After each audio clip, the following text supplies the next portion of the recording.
Hi, welcome to Bad Movie Reviews.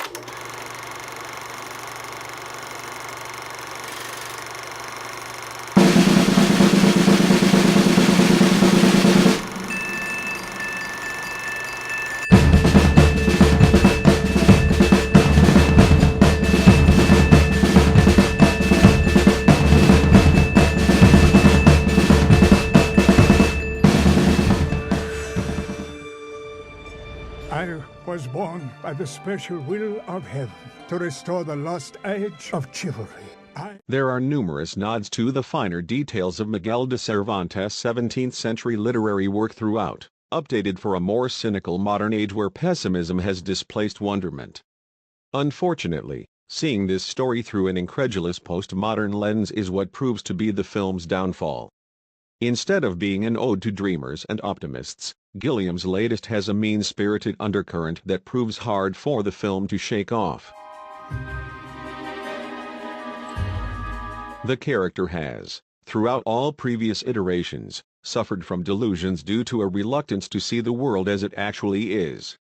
Yet with Gilliam's adaptation frequently diagnosing the Quixote surrogate with severe mental health issues, a fantastical comic character becomes something exponentially more tragic, and the film still treats him as the same deluded figure of fun that we've come to know in the source material. Don Quixote. This is going to be fun.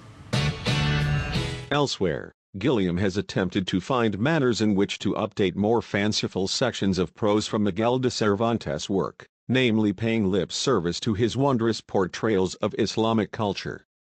How does he do this? If you guessed, make numerous jokes equating Muslims with suicide bombers, then, unfortunately, you'd be correct. I really like. The gags often fall, and this ode to the imaginary seems to go in circles a third of the way. The film aims to be an exaltation of fantasy and imagination, but fails on its own ground, and perhaps has come too late. There's a marvelous scene, but the rest is absolutely absurd, sometimes shamefully so. If it's true that artists should not be judged as much by what they have done than by what they have wanted to do, Terry Gilliam should never have finished this film. A failed, broken film, but interesting. Aquí 10 años, hacía una película pequeña. There's enough of a germ of something in Don Quixote that you find yourself shaking your head by its climax, wondering, wait, what were we talking about again? An intriguing and ambitious film, though hamstrung considerably by its freewheeling tendencies, which quickly turned sloppy and off-puttingly daft. Tiresome instead of zany. Incoherent instead of riotous fun. Charmless instead of charming.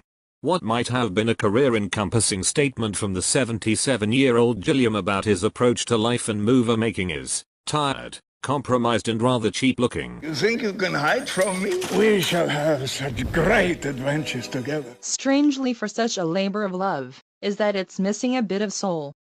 If anything, it's what the director's fans most feared, a lumbering, confused, and cacophonous mess.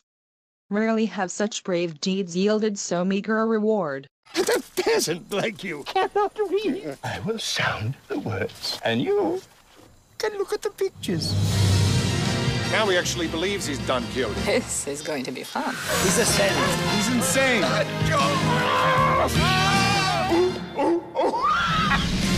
really like your big adventures. You've read my exploits. The whole castle is reading them. But you made me a promise. I could be someone.